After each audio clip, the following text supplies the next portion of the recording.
السلام علیکم ورحمۃ اللہ طلبہ، امید ہے کہ آپ سب خیریت سے ہوں گے۔ پچھلی ویڈیو کے اندر ہم نے نبوت سے متعلق عقائد کی بلند خوانی کی، اس کو پڑھا، اس کو سمجھا۔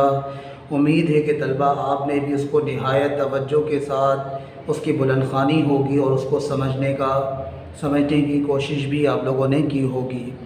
آج جو ہمارا سبق نمبر 5 عنوان دعا کی فضیلت و اہمیت۔ طلبہ، جس طرح انسانی جسم کے اندر دماغ کو ایک مقام حاصل ہے، بالکل اسی طرح تمام عبادت کے اندر دعا کو ایک خاص مقام حاصل ہے۔ اسی لیے نبی اکرم صلی اللہ علیہ وسلم نے فرمایا، دعا عبادت کا مغز ہے، یعنی کہ ساری عبادتیں کرنے کے بعد بھی دعا کے لیے اپنے آپ کو پیش کرنا، اللہ کی بارگاہ میں التجا کرنا، گڑ گڑانا، یہ عمل اللہ تبارک و تعالیٰ کو بہت زیادہ پسند ہے۔ چنانچہ اللہ کریم قرآن پاک میں ارشاد فرماتا ہے، بسم اللہ الرحمن الرحیم، وقال ربکم ادعونی استجب لکم۔ اللہ تعالیٰ فرماتا ہے ترجمہ، اور تمہارے رب نے فرمایا کہ مجھ سے دعا کرو کہ میں تمہاری دعا قبول کروں گا۔ طلبہ، اللہ تبارک و تعالیٰ کی رحمت نبی اکرم صلی اللہ علیہ وسلم کے صدقے طفیل اس امت پر اتنی ساری ہے کہ ہم تصور میں بھی نہیں لا سکتے۔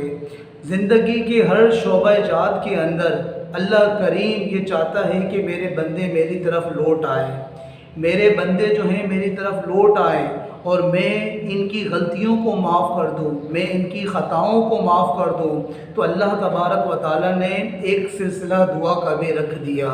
تو طلبہ، اپنی زندگی کے اندر کوشش یہ کریں کہ جہاں ہمیں فرائض اور واجبات، سنت و نوافل کی پابندی کرنی ہے، اس کے ساتھ ساتھ لازمی طور پر دعا کے اندر اپنے آپ کو اللہ کی بارگاہ میں حاضر کرنا ہے۔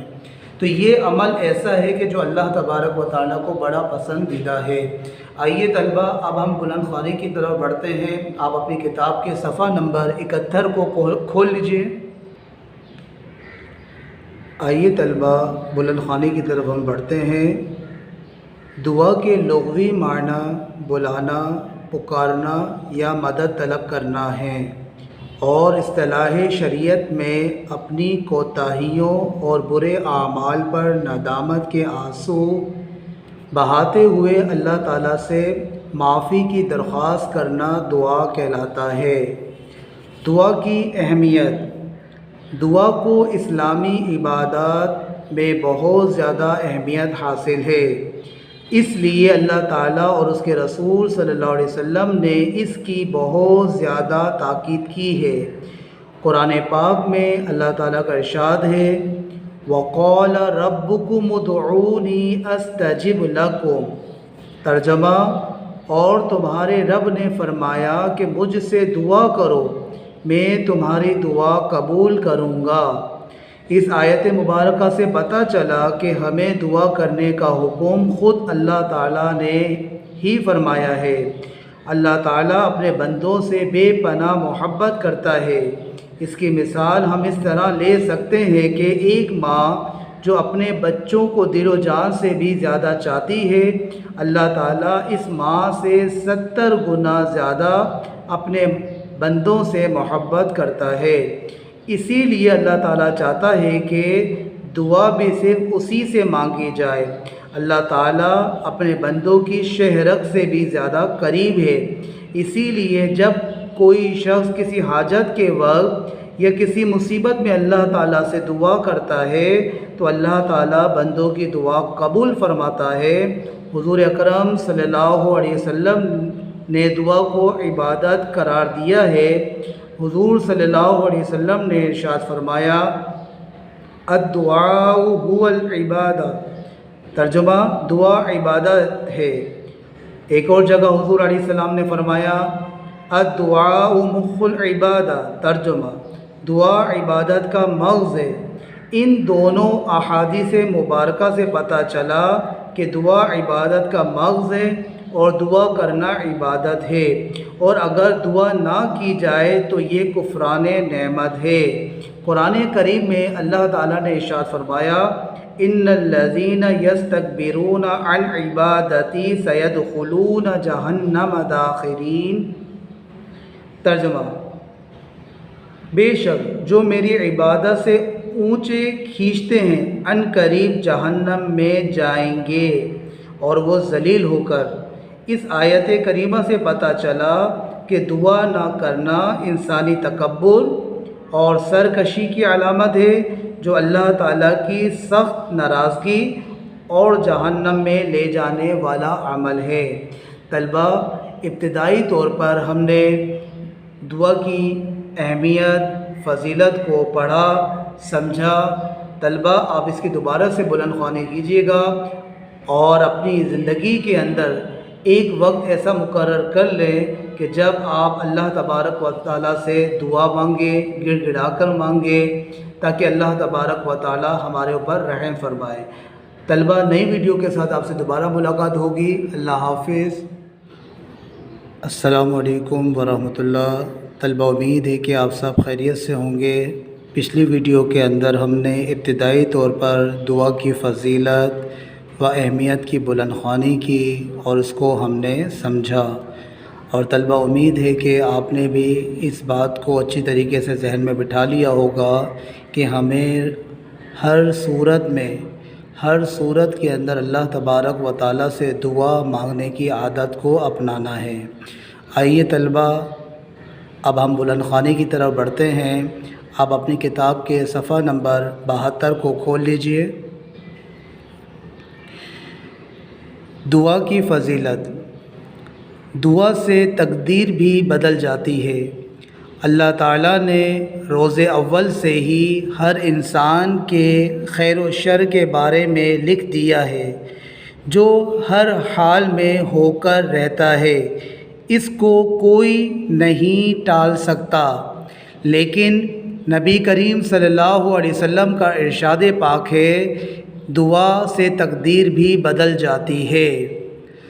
دعا دافع بلا ہے، مطلب دعا بلاؤں کو ٹال دیتی ہے۔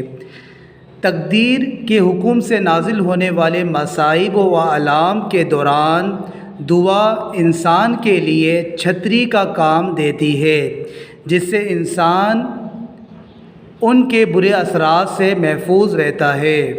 حضور صلی اللہ علیہ وسلم نے ارشاد فرمایا کہ جب کسی کے لیے آسمان سے کوئی بلا نازل ہوتی ہے تو دعا اسے راستے میں جا ملتی ہے اور وہ قیامت تک گھتم گھتا رہتی ہے، یعنی کہ آپس میں ٹکراتی رہتی ہیں۔ دعا کے ذریعے دشمن سے نجات اور مصائب سے چھٹکارا۔ دعا کے ذریعے دشمن سے نجات ملتی ہے کیونکہ دعا مومن کا ہتھیار ہے۔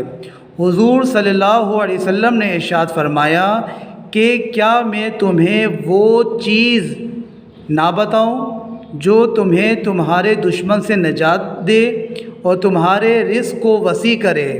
لہٰذا رات دن اللہ تعالیٰ سے دعا مانگتے رہو کہ دعا سلاح مومن ہے، یعنی مومن کا ہتھیار ہے۔ اس حدیث مبارکہ میں دعا کو ہتھیار سے تشبیہ دی گئی ہے، جس کا مطلب یہ ہے کہ جس طرح ہتھیار سے دشمن کا مقابلہ کیا جاتا ہے، اسی طرح دعا سے بھی مصائب و تکالیف کا مقابلہ کیا جاتا ہے۔ طلبہ، آپ نے اندازہ لگایا کہ اللہ تبارک و تعالیٰ نے اس امت پر نبی اکرم صلی اللہ علیہ وسلم کے صدقے طفیل کتنا کرم فرمایا ہے کہ انسان کو دنیا میں اگر کوئی مشکل پریشانی جو اس کے تقدیر میں لکھی ہوئی ہے اور جو اس کو آنا ہے، تو اللہ تبارک و تعالیٰ نے ایک دعا کا آپشن ایسا رکھ دیا کہ جو انسان دعا کرے گا تو مصیبت بھی ٹلیں گی، پریشانیاں بھی ٹلیں گی۔ تو طلبہ، ہمیں اس بات کو لازمی اپنانا ہوگا کہ ہم اپنی زندگی کے اندر اللہ تبارک و تعالیٰ سے دعا مانگتے رہیں۔ آئیے طلبہ، مزید بلند خوانی کی طرف بڑھتے ہیں۔ اب ہم دعا کے آداب، دعا کے چند آداب درج ذیل ہیں۔ نمبر 1، دعا کرنے والے کا بدن، لباس اور جس جگہ وہ دعا کر رہا ہے وہ پاک ہو۔ نمبر 2، دعا کے وقت باوضو ہوں اور قبلے کی طرف منہ ہو اور دعا کے لیے 2 زانوں جس طرح کے قاعدے میں بیٹھتے ہیں، یعنی اتحیات میں نماز کی حالت میں جب بیٹھتے ہیں، ہو کر بیٹھیں۔ نمبر 3، دعا کرتے وقت دونوں ہاتھ کھلے رکھیں، کسی کپڑے وغیرہ میں ہاتھ چھپے ہوئے نہ ہوں، دونوں ہتھیلیاں پھیلی ہوئی رکھیں اور ان کا رخ آسمان کی طرف ہو۔ دونوں ہاتھوں کو سینے یا کندھوں یا چہرے تک یا بالکل اوپر اٹھا لیں، یہاں تک کہ بغل کی سفیدی یعنی پسینے کی وجہ سے قمیض کا وہ حصہ جو بغل کے ساتھ ہوتا ہے سفید ہو جاتا ہے ظاہر ہو۔ نمبر 4، دعا کرنے سے پہلے جن کے حقوق ان کے ذمے ہوں ان کو ادا کرے یا ان سے معاف کروا لے۔ نمبر 5، دعا سے پہلے گزشتہ گناہوں سے توبہ کرے۔ طلبہ، امید ہے کہ آپ کو دعا کی فضیلت اور دعا کی اہمیت مزید آپ کو سمجھ میں آئی ہوگی، اور دعا کے جو ہم نے آداب سیکھے اس کو بھی ہم نے ذہن میں رکھنا ہے اور اسی طرح دعا مانگنے کی ہم نے عادت بنانی ہے۔ طلبہ، اب اس کی دوبارہ سے بلند خوانی کیجیے گا۔ نئی ویڈیو کے ساتھ آپ سے دوبارہ ملاقات ہوگی۔ اللہ حافظ۔ السلام علیکم ورحمۃ اللہ۔ طلبہ، امید ہے کہ آپ سب خیریت سے ہوں گے۔ پچھلی ویڈیو سے ہمارا دعا کی اہمیت و فضیلت کے حوالے سے بلند خوانی کا سلسلہ جاری ہے۔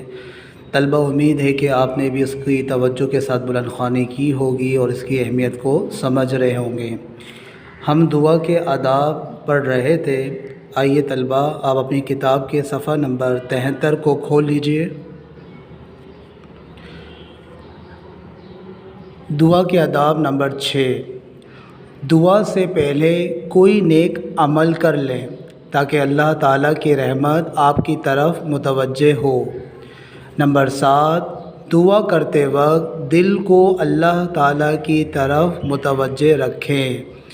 نمبر 8، دعا کے شروع میں اللہ عز و جل کو اس کے محبوب ناموں سے پکاریں۔ حضور صلی اللہ علیہ وسلم فرماتے ہیں، اللہ تعالیٰ نے اسم پاک ارحم الراحمین پر ایک فرشتہ مقرر فرمایا ہے کہ جو شخص اسے 3 بار کہتا ہے، فرشتہ ندا کرتا ہے، مانگ کہ ارحم الراحمین تیری طرف متوجہ ہے۔ مطلب یہ ہے طلبہ، جب ہم دعا مانگ رہے ہیں تو اللہ تبارک و تعالیٰ کے پیارے ناموں کے ساتھ پکاریں، جیسا حدیث مبارکہ میں آیا، یا ربنا کہہ کر پکاریں، یا ارحم الراحمین کہہ کر پکاریں۔ تو اس سے ہمارے لیے یہ آسانی ہوتی ہے کہ اللہ کی رحمت ہمارے اوپر زیادہ برستی ہے۔ آئیے نمبر 9، دعا کی ابتدا اور انتہا اللہ تعالیٰ کی حمد و ثنا اور نبی کریم صلی اللہ علیہ وسلم پر درود و سلام سے کی جائے، کیونکہ دعا اس وقت تک آسمان میں معلق رہتی ہے، مطلب رکی رہتی ہے، جب تک رسول اکرم صلی اللہ علیہ وسلم پر درود شریف نہ پڑھا جائے۔ بزرگان دین فرماتے ہیں کہ دعا پرندہ ہے اور درود شریف اس کے پر، تو اگر دعا کے اول اور آخر درود شریف نہ پڑھا جائے تو دعا بھی درجہ قبولیت تک نہیں پہنچتی۔ حضرت فضالہ رضی اللہ تعالی عنہ فرماتے ہیں، ایک مرتبہ حضور صلی اللہ علیہ وسلم تشریف فرما تھے، ایک صاحب داخل ہوئے اور نماز پڑھی، پھر اللہم اغفر لی وارحمنی کے ساتھ دعا کی۔ حضور علیہ السلام نے ارشاد فرمایا، اے نمازی، تو نے جلدی کر دی، جب تو نماز پڑھے تو اول اللہ عز و جل کی شان کی حمد کر جیسا کہ اس کی شان کے مناسب ہے، پھر مجھ پر درود پڑھ، پھر دعا مانگ۔ حضرت فضالہ رضی اللہ تعالیٰ عنہ کہتے ہیں، پھر ایک صاحب آئے، انہوں نے اول اللہ جل شانہ کی حمد اور حضور صلی اللہ علیہ وسلم پر درود بھیجا۔ حضور صلی اللہ علیہ وسلم نے ان صاحب سے فرمایا، اے نمازی اب دعا کر، تیری دعا قبول کی جائے گی۔ دعا اس یقین کے ساتھ کرنی چاہیے کہ اللہ تعالیٰ میری دعا قبول فرمائے گا، اور مومن بندے کی کوئی دعا رد نہیں کی جاتی ہے۔ حضور صلی اللہ علیہ وسلم نے ارشاد فرمایا کہ جب مسلمان دعا کرتا ہے کہ بشرط کہ قطع رحمی یا کسی گناہ کی دعا نہ کرے، تو اللہ تعالیٰ کے یہاں سے 3 چیزوں میں سے ایک چیز اسے ضرور ملتی ہے، یا خود وہی چیز ملتی ہے جس کی دعا کی، یا اس کے بدلے میں کوئی برائی یا مصیبت اس سے ہٹا دی جاتی ہے، یا آخرت میں اسی قدر ثواب اس کے حصے میں لگا دیا جاتا ہے۔ حضور اکرم صلی اللہ علیہ وسلم نے ارشاد فرمایا کہ قیامت کے دن اللہ تعالیٰ بندے کو بلا کر ارشاد فرمائے گا، اے میرے بندے، میں نے تجھے دعا کرنے کا حکم دیا تھا اور اس کے قبول کرنے کا وعدہ کیا تھا، تو نے مجھ سے دعا مانگی تھی؟ وہ عرض کرے گا کہ مانگی تھی۔ اس پر ارشاد ہوگا کہ تو نے کوئی دعا ایسی نہیں کی جس کو میں نے قبول نہ کیا ہو۔ تو نے فلاں دعا مانگی تھی کہ فلاں تکلیف ہٹا دی جائے، میں نے اس کو دنیا میں پورا کر دیا تھا، اور فلاں غم کے دفع ہونے کے لیے دعا کی تھی، مگر اس کا اثر تجھے کچھ معلوم نہیں ہوا، میں نے اس کے بدلے میں فلاں اجر و ثواب تیرے لیے متعین کیا۔ حضور صلی اللہ علیہ وسلم ارشاد فرماتے ہیں کہ اس کو ہر دعا یاد کرائی جائے گی، اور اس کا دنیا میں پورا ہونا یا آخرت میں اس کا عوض بتلایا جائے گا۔ اس اجر و ثواب کی کثرت کو دیکھ کر وہ بندہ اس کی تمنا کرے گا کہ کاش دنیا میں اس کی کوئی بھی دعا پوری نہ ہوتی، یہاں تک اس قدر اجر ملتا ہے۔ مطلب یہ طلبہ، نبی اکرم صلی اللہ علیہ وسلم نے اس بات کو واضح فرما دیا کہ جب انسان دعا کرتا ہے، یا تو اس دعا میں وہ جو مانگ رہا ہے اپنے رب سے وہ چیز اس کو مل جاتی ہے، اور دوسرا یہ کہ اگر وہ چیز نہیں ملتی، دعا کی برکت یہ ہوتی ہے کہ جو اس کے اوپر پریشانی یا مصیبت آنے والی ہوتی ہے وہ ٹل جاتی ہے، اور تیسرا یہ ہے کہ اللہ تبارک و تعالیٰ آخرت کے اندر اس کے لیے اس کا اجر رکھ لیتا ہے۔ تو آخرت کے اندر جو ہے دعا مانگنے والے کو اجر اتنا زیادہ ملے گا، تو وہ تمنا کرے گا کہ کاش دنیا میں میری کوئی دعا قبول نہ ہوتی۔ آئیے طلبہ مزید بلند خوانی کی طرف بڑھتے ہیں۔ دعا انبیاء کرام علیہ السلام اور اللہ تعالیٰ کے نیک بندوں کے وسیلے سے کرنی چاہیے کہ اس طرح دعا قبول ہوتی ہے۔ صحیح حدیث میں نبی کریم صلی اللہ علیہ وسلم نے تعلیم فرمایا کہ یوں دعا کی جائے، اے اللہ میں تجھ سے سوال کرتا ہوں اور تیری طرف نبی رحمت حضرت محمد مصطفیٰ صلی اللہ علیہ وسلم کے وسیلے سے متوجہ ہوتا ہوں، اے محمد صلی اللہ علیہ وسلم میں نے آپ کے ذریعے اپنے رب کی طرف اس حاجت میں توجہ کی تاکہ میری یہ حاجت پوری ہو جائے، اے اللہ میرے لیے حضور علیہ السلام کی شفاعت کو قبول فرما۔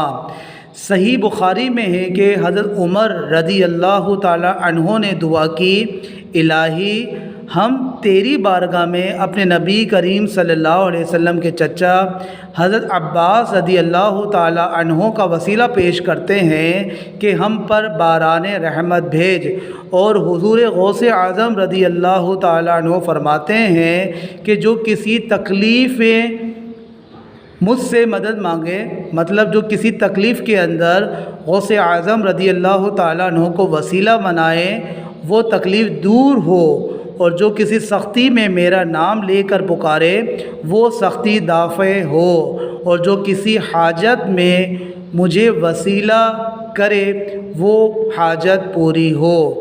طلبہ مطلب یہ کہ اللہ تبارک و تعالیٰ سے ہی دعا مانگنی چاہیے، دعا قبول کرنے والا اللہ تبارک و تعالیٰ ہی ہے۔ لیکن حدیث مبارکہ کی روشنی کے اندر ہمیں یہ بات واضح ہوتی ہے کہ حضور علیہ السلام کے وسیلے سے دعا مانگنا بھی جائز ہے اور نیک لوگوں کے وسیلے سے بھی دعا مانگنا جائز ہے۔ طلبہ میں آپ کو ایک آسان سی بات یہ سمجھا دوں کہ جس طرح شفا دینے والی ذات اللہ تبارک و تعالیٰ کی ہے، لیکن ہم اس کے باوجود بھی ڈاکٹر کے پاس جاتے ہیں، طبیب کے پاس جاتے ہیں، حکیم کے پاس جاتے ہیں تاکہ علاج کروائیں، اور پھر علاج کروانے کے بعد ہم صحت یاب ہو جاتے ہیں، تو در حقیقت میں ہمیں ٹھیک کس نے کیا؟ ڈاکٹر نے کیا، طبیب نے، یا حکیم نے، یا اللہ تعالیٰ نے؟ یقیناً ہمارا ذہن جاتا ہے کہ اللہ تعالیٰ نے ہمیں ٹھیک کیا، لیکن اللہ تعالیٰ نے ان کو ذریعہ بنا دیا اور ان کے ذریعے سے اللہ تعالیٰ نے ہمیں شفا عطا فرمائی۔ بالکل اسی طرح اللہ تبارک و تعالیٰ نے اپنے مقرب بندوں کے ذریعے سے دعا مانگی جو جاتی ہے، اللہ تبارک و تعالیٰ اس کو پورا کر لیتا ہے اپنی رحمت سے۔ تو طلبہ امید ہے کہ آپ کو یہ بات سمجھ میں آ رہی ہوگی۔ آپ اس کی دوبارہ سے بلند خوانی کیجیے گا۔ نئی ویڈیو کے ساتھ آپ سے دوبارہ ملاقات ہوگی۔ اللہ حافظ۔ السلام علیکم ورحمۃ اللہ۔ طلبہ امید ہے کہ آپ سب خیریت سے ہوں گے۔ پچھلی ویڈیو سے ہمارا نماز کی فضیلت، اہمیت اور اس کے آداب کے حوالے سے بلند خوانی کا سلسلہ جاری ہے۔ طلبہ امید ہے کہ آپ بھی اس کو توجہ کے ساتھ پڑھ رہے ہوں گے، سمجھ رہے ہوں گے، اور دعا کے لیے اپنی زندگی کے اندر روز مرہ کے اندر کچھ نہ کچھ وقت ضرور نکالیے گا۔ اللہ تبارک و تعالیٰ سے گڑ گڑا کر دعا مانگیے گا، اپنے لیے، اپنے والدین، اپنے اساتذہ، تمام مسلمانوں کے لیے، کیونکہ حدیث مبارکہ کا خلاصہ ہے کہ وہ دعا جلدی قبول ہوتی ہے جو اپنے مسلمان کے پیٹھ پیچھے مانگی جائے۔ تو طلبہ آپ اپنے والدین کے لیے دعا کریں گے، اپنے اساتذہ کے لیے، اپنے دوسرے مسلمانوں کے لیے دعا کریں گے تو وہ دعائیں خود بخود آپ کے حق میں بھی اللہ کی رحمت سے قبول ہو جائے گی۔ آئیے طلبہ مزید بلند خوانی کی طرف بڑھتے ہیں۔ آپ اپنی کتاب کے صفحہ نمبر 74 کو کھول لیجئے۔ آداب نمبر 13، تنہائی میں دعا کرنا زیادہ بہتر ہے۔ حدیث شریف میں ہے کہ پوشیدہ کی ایک دعا اعلانیہ کی 70 دعاؤں کے برابر ہے۔ مطلب یہ کہ اللہ تبارک و تعالیٰ کو چھپ کر دعا کرنے والا زیادہ پسند ہوتا ہے۔ تو ہمیں کوشش یہ کرنی چاہیے کہ چھپ کر بھی، خاموشی کے ساتھ، تنہائی کے اندر اللہ تعالیٰ سے روز مرہ جو ہے گڑ گڑا کر التجائیں کرنا چاہیے، دعائیں کرنا چاہیے۔ یہ اللہ تعالیٰ کو زیادہ پسند ہے۔ لیکن اس کا مطلب یہ نہیں ہے کہ مساجد کے اندر دعا مانگنا چھوڑ دیں، اجتماعات میں دعا مانگنا چھوڑ دیں، محافل کے اندر دعا مانگنا چھوڑ دیں۔ اس کا ہرگز مطلب یہ نہیں ہے۔ آپ ہر جگہ دعائیں مانگیں، لیکن پسندیدہ دعاؤں میں یہ ایک پسندیدہ دعا زیادہ ہے کہ تنہائی کے اندر دعا مانگی جائے۔ آئیے طلبہ بلند خوانی کی طرف۔ آداب نمبر 14، جب دعا کا ارادہ کریں تو پہلے مسواک کر لیں کہ اب آپ اپنے رب سے مناجات کریں گے، اور ایسی حالت میں منہ سے بدبو کا آنا سخت ناپسند ہے۔ اسی لیے دعا کرتے وقت مسواک کر لیں، کیونکہ مسواک رب کو راضی کرنے والی ہے۔ نمبر 15، دعا میں تکبر اور شرم سے بچنا چاہیے۔ مثلاً آپ تنہائی میں اللہ تعالیٰ کے حضور گڑ گڑا کر دعا کر رہے ہوں اور اس حالت میں کوئی آ جائے تو اب اس شخص سے شرما کر آپ اللہ تعالیٰ کے حضور گڑ گڑانا چھوڑ دیں تو یہ سخت حماقت کا کام ہے۔ اس سے بچنا چاہیے۔ جہاں تک ممکن ہو سکے دعا عربی الفاظ میں کرنی چاہیے۔ طلبہ آداب نمبر 15 کو تھوڑا سا میں آپ کو سمجھا دوں۔ مطلب یہ ہے کہ دعا کے اندر جو ہے انسان اللہ تبارک و تعالیٰ کی طرف متوجہ ہو جاتا ہے اور اللہ تعالیٰ کی طرف اس کی توجہ چلی جاتی ہے۔ اب کیا ہوا کہ وہ کسی جگہ پہ دعا کر رہا ہے اور کوئی شخص آ جاتا ہے تو یاد رکھے گا وہ جس طرح دعا کر رہا تھا اللہ تعالیٰ سے اس کو جاری رکھے اور اپنی دعا کو جو ہے مکمل کرے، اس کی دعا میں کوئی فرق نہیں آنا چاہیے۔ آداب نمبر 17، دعا میں اپنے مسلمان بھائیوں اور اپنے والدین کو بھی شامل کریں۔ قرآن کریم میں اللہ تعالیٰ ارشاد فرماتا ہے والذین جاؤوا من بعدہم یقولون ربنا اغفر لنا ولاخواننا الذین سبقونا بالایمان۔ ترجمہ، اور جو ان کے بعد آئے عرض کرتے ہیں اے ہمارے رب ہمیں بخش دے اور ہمارے بھائیوں کو جو ہم سے پہلے ایمان لائے۔ طلبہ دیکھیں یہ بات بالکل واضح ہو گئی کہ اپنے مسلمان بھائیوں کے لیے دعا کرنا یہ قرآن سے ثابت ہے۔ جو ہم سے پہلے گزر گئے ان کے لیے بھی دعا کریں، جو ہمارے درمیان موجود تھے وہ گزر گئے ان کے لیے بھی دعا کریں۔ یہ ساری دعائیں جو ہیں ان کے حق میں قبول ہوتی ہیں اللہ تعالیٰ کی رحمت کے ذریعے سے۔ تو یہ چیزیں بالکل جائز ہیں، اپنے مسلمانوں کے لیے اصالِ ثواب کرنا، دعا کرنا، یہ ساری چیزیں جائز ہیں۔ اس آیت مبارکہ میں اللہ تعالیٰ نے ارشاد فرمایا کہ جہاں بعد میں آنے والے مسلمان اپنے لیے دعائیں مغفرت کرتے ہیں وہاں پہلے والے مسلمانوں کے لیے بھی دعائیں مغفرت کرتے ہیں، کیونکہ یہ فائدہ مند عمل ہے۔ اگر یہ فائدہ مند عمل نہیں ہوتا تو اللہ تعالیٰ اس عمل کو قرآن کریم میں بیان نہیں فرماتا، کیونکہ قرآن پاک میں فضولیات کی گنجائش نہیں ہے۔ حضور صلی اللہ علیہ وسلم نے ارشاد فرمایا ایک آدمی اپنے کسی مسلمان بھائی کے لیے اس کی عدم موجودگی، یعنی وہ آدمی جس کے لیے دعا کی جا رہی ہو موجود نہ ہو، میں دعا کرے تو وہ دعا مقبول ہوتی ہے، اور اس دعا کرنے والے کے سر کے پاس ایک فرشتہ مقرر ہوتا ہے۔ جب بھی وہ اپنے بھائی کے لیے دعا کرتا ہے تو وہ فرشتہ کہتا ہے آمین، یعنی تیری دعا قبول ہو اور تجھے بھی وہی نعمت عطا ہو۔ لہٰذا ہمیں اپنی دعاؤں میں تمام مومنین اور مومنات کو شامل کرنا چاہیے۔ آداب نمبر 18، دعا نہ بہت زیادہ اونچی آواز سے کرے اور نہ بہت زیادہ آہستہ آواز سے، بلکہ درمیانی آواز سے دعا کریں، اور اتنی آواز تو ضرور ہو کہ آپ کے کان اس آواز کو سن سکے۔ آداب نمبر 19، غصے کی حالت میں دعا نہ کریں، کیونکہ غصہ عقل کو چھپا لیتا ہے، اور یہ نہ ہو کہ دعا کے بجائے آپ کی زبان سے بد دعا نکل جائے جس پر آپ بعد میں شرمسار ہوں۔ آداب نمبر 20، دعا میں شریک لوگ دعا میں آمین کہیں اور دعا سے فارغ ہونے کے بعد دونوں ہاتھوں کو چہرے پر مل لیں، کیونکہ یہ عمل خیر و برکت کا ذریعہ ہے۔ طلبہ یہاں تک آپ نے دعا کے 20 آداب کو توجہ کے ساتھ سنا۔ طلبہ کوشش کریں ان آداب کو اپنانے کی۔ ان دعاؤں کو میں آداب کا ہونا بہت زیادہ ضروری ہوتا ہے، کیونکہ اگر کسی بھی چیز کو ادب کے ساتھ نہیں مانگی جائے تو وہ چیز نہیں ملتی۔ طلبہ اس بات کو اندازہ لگا لیجئے کہ اگر ہم کوئی چابی بناتے ہیں کسی دروازے کے حوالے سے، اگر اس میں کوئی بھی ایک آدھ دانہ کم ہو جائے تو وہ دروازہ نہیں کھلتا۔ تو یہ آداب جو ہیں دعاؤں کے لیے حدیث مبارکہ کے ذریعے سے، صالحین کے ذریعے سے جو ہم تک پہنچے، یہ ہمارے لیے بہتری کے لیے، تاکہ ہم ان آداب کے مطابق دعا مانگیں تو اللہ تعالیٰ ضرور اپنی رحمت سے ہماری دعاؤں کو قبول فرمائے گا۔ اب آئیے طلبہ دعا کے قبول ہونے کے اوقات۔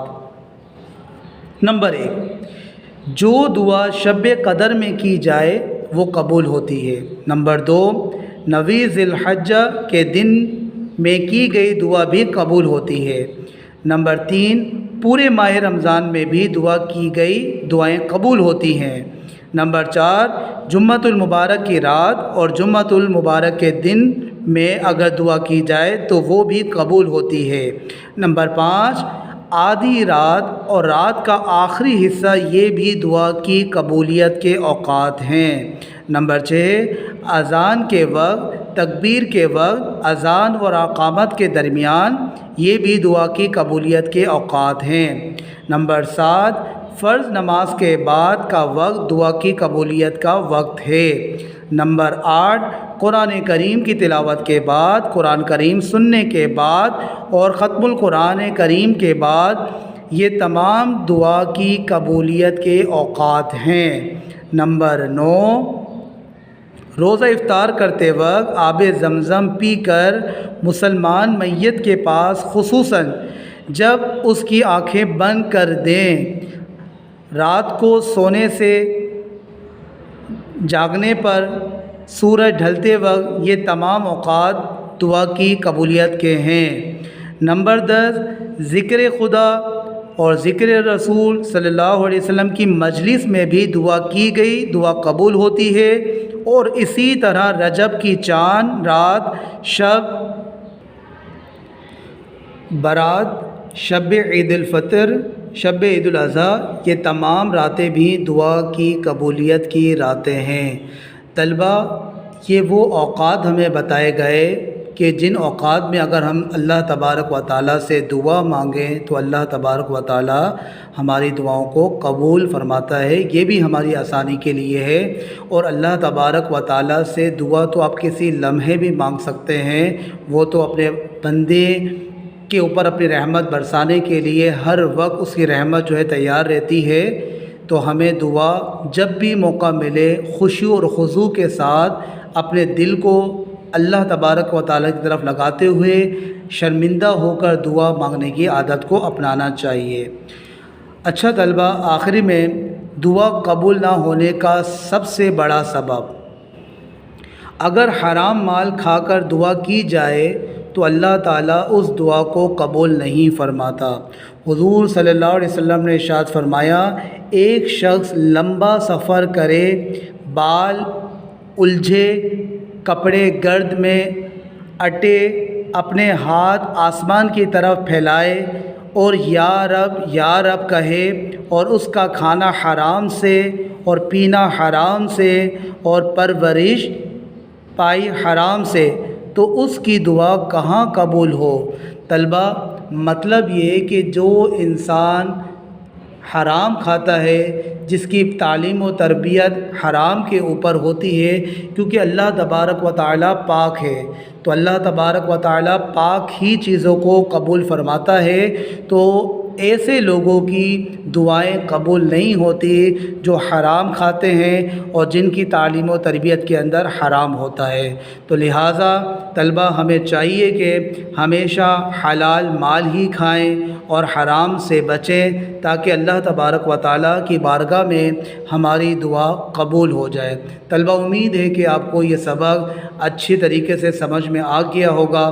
آپ اس کی دوبارہ سے بلند خوانی کیجیے گا، اور خاص طور پر یہ بات ذہن میں رکھ لیں، ہم اپنے لیے، اپنے والدین کے لیے، اپنے عزیز و اقارب کے لیے اور تمام مومنین کے لیے لازمی دعا کریں، کیونکہ یہ ساری دعائیں جو ہیں ہمارے حق میں بھی اللہ تعالیٰ کی رحمت سے قبول ہوں گی۔